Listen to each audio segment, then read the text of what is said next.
नमस्कार. मी माजिद मनसूर शेख, प्रयोगशाळा वैज्ञानिक अधिकारी.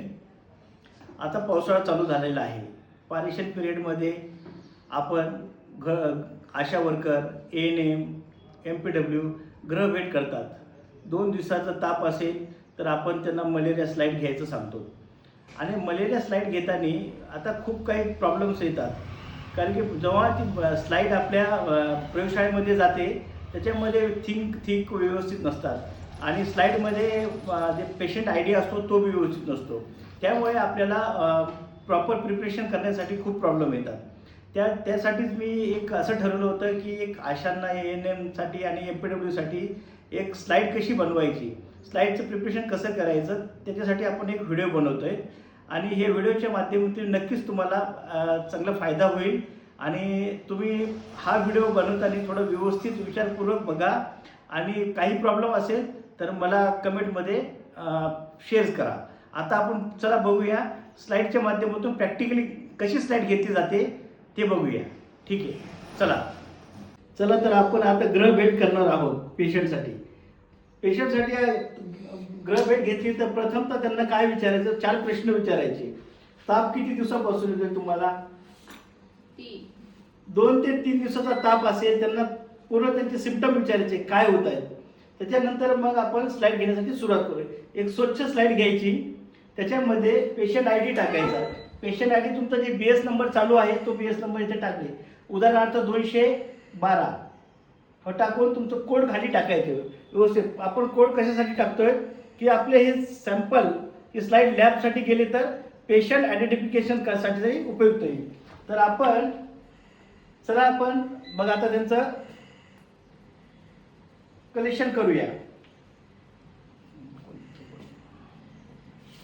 फिंगरप्रिंट घेतला तर लॅन्सेट पूर्ण त्यांना स्टेराइज करून हे करायचं. बघा आता फर्स्ट थेंब आहे ना तो डिस्कार्ड करायचा बोल प्रथमतः. ठीक आहे. आता मग स्लाईड घेतले ना 2 थेंब व्यवस्थित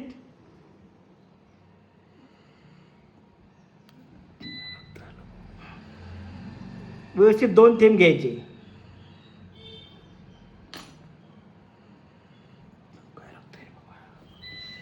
आता आपण व्यवस्थित प्रकारे स्लाईड तयार करूया. गोल अंडाकडीमध्ये स्लाईड तयार करायची जेणेकरून आपल्या लॅबमध्ये व्यवस्थित स्टेनिंग करता येईल. हे झाले थिक. आता थिंकसाठी काय करायचं, 75 अंशमध्ये तयार करायचं. ही झाली तुमची स्लाईड आणि ह्याला ड्राय करण्यासाठी व्यवस्थित ठेवायची. Okay, thank you. आपण आता गृहभेटमुळे स्लाईड घेतलेली आहे. तर स्लाईडचं ह्या प्रकारे स्लाईड व्हायला पाहिजे. हे आहे थिंक आणि हे थिंक आणि हे पेशंट ID. ह्या प्रकारे आपण स्लाईड आता ड्राय केलेली आहे. ड्राय केल्यानंतर ही स्लाईड तुम्ही तुमच्या बॅगमध्ये व्यवस्थित प्रकारे ठेवून त्याचं लॅबमध्ये तुम्ही पाठवू शकता. तर तुम्हाला एक ब्लड फिल्म कशी असते ब्लड फिल्म कशी असते ह्या प्रकारे बनवलेच पाहिजे तुम्ही.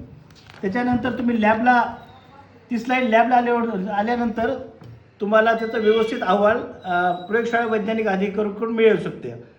तर आपण ही स्लाईड कशासाठी घेतो, मलेरियासाठी. मलेरिया आपल्याला डिटेक्ट किती प्रकारे आहे, मलेरिया तो पॉझिटिव्ह आहे का निगेटिव्ह, त्याच्यासाठी आपल्याला पारेषण पिरियडमध्ये घेणं खूप भाग. मलेरियाचे मुळे पेशंटसुद्धा मृत्युमुखी होऊ शकतो. आपण गृहभेटीमध्ये त्यांना प्रश्न विचारून ह्या प्रकारे त्यांचे स्लाईड घेऊन प्रयोगशाळेमध्ये पाठवू शकतात.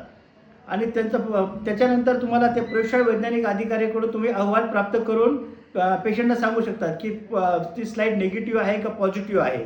ह्या प्रकारे तुम्ही चांगल्या प्रकारे काम केलं तर नक्कीच आपण पेशंटपर्यंत मलेरिया उद्रेक कमी करू शकतो. आणि आपण चांगल्या प्रकारे काम करून मलेरियाचं भारतातून आपण कमी करू शकतो. ठीक आहे, थँक्यू.